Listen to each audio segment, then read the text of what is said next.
la SPA effectivement par rapport à un problème de malnutrition, de risque apparemment de ne pas pouvoir s'occuper d'elle financièrement par rapport à son handicap.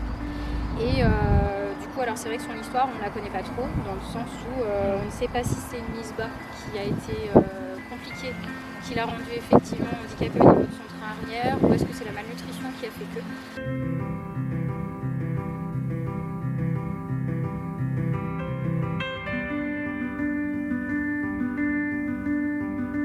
Maya, et Maya, bah alors, eh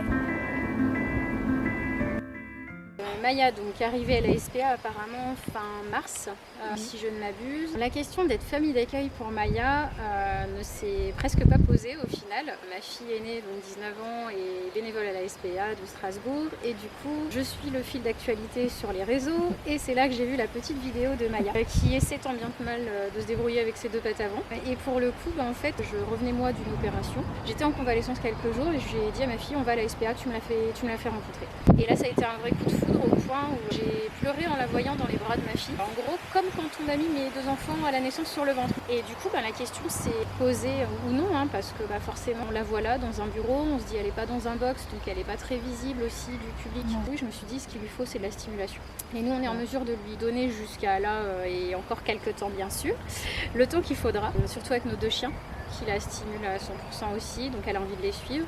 Et puis nous, on est plus ou moins présents aussi, que ce soit mes deux filles, mon conjoint ou moi-même, on a quand même des créneaux où on arrive à être dispo, donc voilà. Donc famille d'accueil, forcément. Alors adoption, c'est vrai qu'on n'y a pas tout de suite pensé, parce qu'on a quand même deux chiens. Vie active, là c'est simplement la situation de ma fille aînée qui fait qu'elle est assez disponible, donc on se dit c'est le moment où. Et donc on fait tout le nécessaire pour cette pitchounette à ce jour.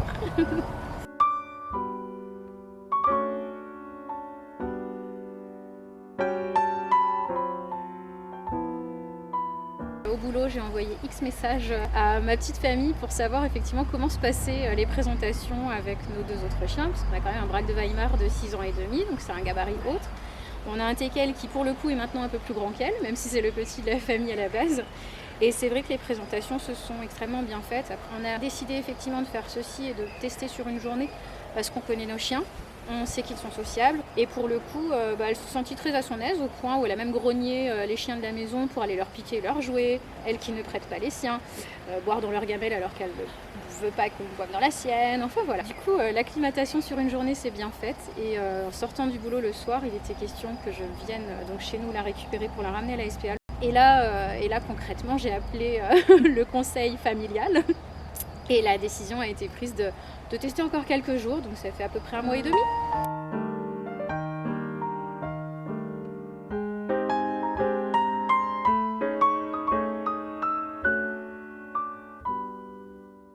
Le type de famille qui serait, je pense, un idéal pour Maya à ce jour, dans notre conception à nous, telle qu'on la voit, c'est qu'on s'imagine alors soit des gens effectivement qui travaillent de la maison, parce qu'il lui faut quand même une présence, ne serait-ce que pour pallier à des besoins primaires, je dirais. Nous, on a une maison avec des escaliers partout, donc du coup, on est systématiquement obligé de la porter. Mais pour le coup, nous, on s'imagine un couple de jeunes retraités hyper dynamiques ou des choses comme ça, puisqu'il faut quand même se baisser, la porter, ne pas tomber dans des escaliers, avoir une sécurité aussi, autant pour elle que pour la personne qui s'en occupe.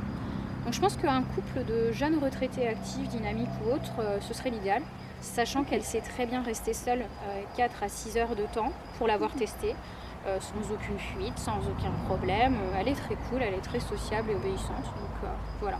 Mais on se dit quelqu'un de présent vraiment pour la stimuler dans la journée, c'est top.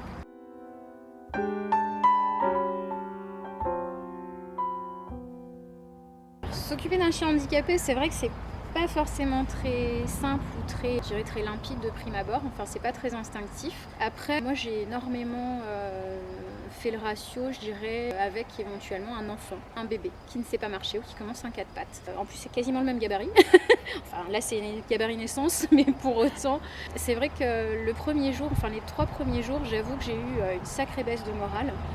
Parce que je me suis dit, forcément, je me levais le matin, j'avais mes habitudes pour aller travailler, donc mon petit train-train habituel, et il fallait greffer Maya en plus des 2 autres chiens qui eux sont valides. Et là je me suis sentie complètement perdue. Je me suis dit oh, mais j'arrive pas, j'ai pas le temps, je suis en nage parce que j'arrête pas de courir dès le matin, je me rechange, ça perd des poils, ça ci, ça. Et en fait je me suis dit mais j'y arriverai pas en fait, je vais échouer à cette mission. Et pour moi c'était vraiment une vraie mission que je voulais réussir à engager dans le temps. Et au final, 4e jour, tout se passe normalement. On prend un peu plus nos habitudes, elle comme nous, et puis voilà, elle suit les autres chiens. Et au final, ça match, quoi. Je veux dire, là, on a le petit chariot qui est en cours d'élaboration pour un peu finaliser les petits réglages par rapport à elle. Et autrement, on a un petit harnais qui lui sert aussi pour la physiothérapie. Et une fois le train arrière un peu soulevé, ça gambade, quoi. Donc ça court même après ses grands congénères. Et ça les course et ça les grogne en courant, donc voilà comment ça se passe.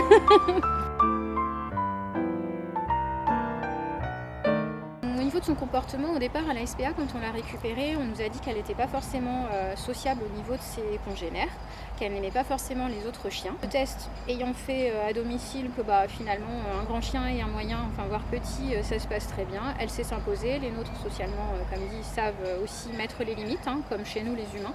Et au final, alors les enfants, c'est vrai qu'on a eu très tôt, quand elle est arrivée pour les tests chez nous, on a eu des amis qui sont passés, une pitchounette de 6 ans, le garçon d'une 12aine d'années. Et en fait, ça s'est super bien passé. Elle est là à remuer de la queue, à être contente qu'il y ait quelqu'un, une présence, qu'elle soit enfant ou adulte ou même animal. C'est vrai elle a l'air en tout cas très sociable. Une difficulté, je pense qu'elle a quand même eu une base d'éducation aussi. Elle connaît les basiques, le fait de venir, de répondre à son nom, des choses comme ça. Et elle n'a aucun signe de violence ou autre contre qui que ce soit, l'humain ou l'animal à ce jour.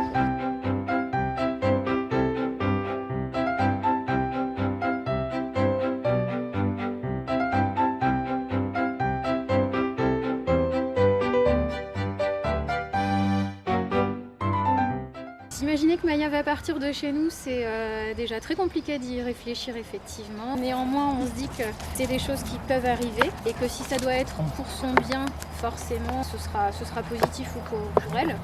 Il y aura sûrement une famille quelque part, si c'est pas nous, parce qu'on conçoit aussi de la garder, forcément. Mais on conçoit également qu'elle puisse être dans une famille qui soit bien pour elle, qui soit présente, même encore plus que nous et tout le temps, en fait, dans le temps. Mais oui, ça n'a pas très envie d'y penser.